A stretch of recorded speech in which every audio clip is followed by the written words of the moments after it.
Welcome back, everyone. The crisis rocking the APC in the post-primaries era. Loads and loads of members of the party have taken to the street to protest what they call imposition of candidates, automatic tickets given to preferred candidates, and the issues of legalities. Some people have taken to the courtrooms to protest what has happened in the primaries, while others have simply left the party, like Senator Shehu Sani. Well, the appeals committee was set up after the primaries to look into the issues that generated in the primaries. Professor Osumba, former Edo State governor, is headed that committee and is our guest on the program tonight. Before I allow Professor Osumba to leave tonight on the program, there is a huge allegation against your committee, and it's the fact that it was compromised and it was working for some leaders of the party, and that is why perhaps that the report that your committee gave the party was not even used at all to compile the list that was sent to INEC. How true is that? Well, two allegations in that question. First, that the committee was compromised, and then second allegation that the report that we submitted was not utilized. Well, as to whether or not the report was utilized, I am not in a position to say. As I said before, we concluded our assignment and presented our report to the party, and it was for the party to act. Thereafter, with respect to giving out the INEC forms and submitting the list and particulars of the candidates to INEC, that was beyond the National Appeals Committee. As to the first issue, that the committee was compromised to do the bidding of certain interests or personalities, what I would say generally is that this kind of allegation is not uncommon in Nigeria. When people lose out in this kind of exercise, they will want to look for excuses. I will want to say with all emphasis and all due sense of responsibility that nobody could compromise me. We were not compromised, and we did our work to the best of our abilities.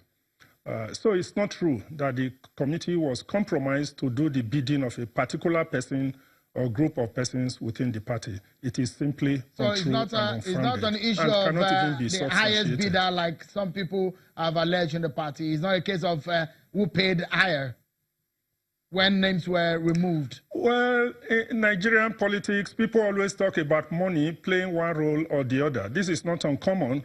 When any Nigerian is called upon to perform the kind of role that we performed, he must be mindful that there are bound to be these allegations of persons being compromised.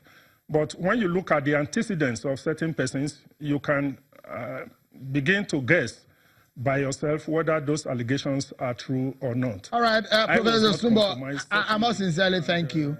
I am not aware that any other... All right, we're out of time because we need to quickly move to the second issue of tonight. Professor Osahemen Osumbo, former governor of Edo State and the chairman of Primaries Appeals Committee of the APC. Thank you so much for your time tonight. Deputy Senate President Ekweremadu might be on his way out of the People's Democratic Party, PDP. Information from sources close to the senator indicates that there have been immense pressure on him by supporters and party chieftains to dump the party over what they described as mistreatment on his person by the PDP. Some of the grievances are that the senator stood by the party at his darkest hours and suffered alleged political intimidations and trials and harassments by anti-corruption and security agencies for being the rallying figure for the rebuilding of the PDP since the party's losses in the 2015 general elections, and they believe that it deserves a better treatment. Well, let's get to a public affairs analyst, Mr. Jude Indokwe, who joins us from our Abuja studio to shed light on some of what he knows about this issue. Thank you so much for coming on the program. How easy will it be for a deputy Senate president, perhaps one of the last men standing when the PDP had crisis in 2015, leaving the PDP?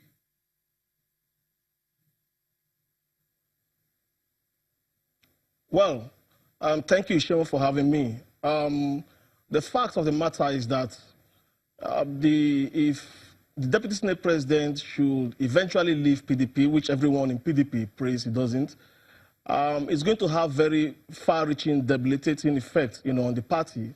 And that is because Ekweremadu is the highest political office holder in the entire Southeast and across all political divides. And so you can imagine the enormity of goodwill, the enormity of power he wields, over the Southeast. Jude, is it true? Let's break it down quickly because we have a short time, but let's hit the nail on the head. You're a member of the PDP, so you know.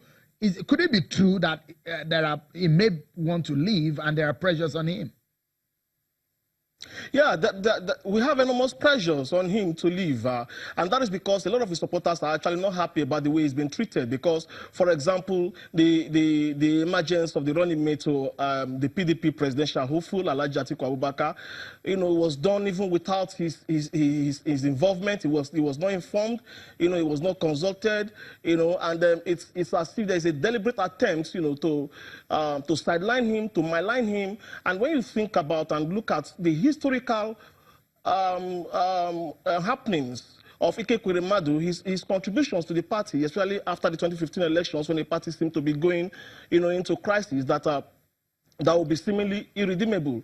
He was able to stabilize the party, through the work of the committee that he headed, that also zoned the different positions and offices. Look, a lot of people for a lot of people who are watching this right now, we think for a moment that it's going to be a political suicide for the Deputy Senate President to leave the PDP. Don't forget, amidst the pressures in the National Assembly, he got the second highest seat in the National Assembly, the Deputy Senate President seat, even when traditionally and conventionally he does not have the right to. No, the Deputy Senate President leaving the PDP is really not going to be suicidal, to him, because it's going to be a choice between him being respected and also him being maligned. So if he has a party, that is willing. And of course, there are also pressures apart from his supporters, from other parties. There are also pressures on him for him to cross over to their party, one party or the other. If he should leave, he is going to be welcomed. He is going to be celebrated. He will not just only be tolerated. He will also be celebrated. All right, let's close the program on this note, Mr. Ndukwe. Sorry, I wanted to address this very briefly. The implications of him leaving the PDP, where he possibly is going to, is it the APC? Because the talks about this kind of defection is perhaps is running away from issues of prosecution. That's what some people will term it to be. Just quickly, if you can answer that in 30 seconds. Not at all. If Ekweremadu was to leave the PDP for the reason of prosecution, which I would term persecution because he has already been passing through it, he would have done that long ago. Since 1998, Ekweremadu seems to be the only high level politician, at his level, who has remained in PDP since 1998. And of course, we know the persecution he has been put through, in recent times. And he has stood his ground. He has remained a loyal party leader. He has refused, he has refused every overture for him to cross over, so that whatever cases they have against him will be treated with deodorant. As against Mr. Ndukwe, I'm afraid we're out of time. He has refused to jump ship. Well, we're out of time, but we need to leave it at that and see how it plays out. We understand there are pressure on him. If that happens, it's going to be a major blow for the PDP in the Southeast. Thank you so much, Mr. Jude Ndukwe, for talking to us. He's a member of the PDP and a lawyer. Professor Osumbo also was talking to us on the program earlier, former Edo State Governor. That's our show tonight, everyone. Many thanks for watching, everyone. I'm sure Kimberly. Bye-bye.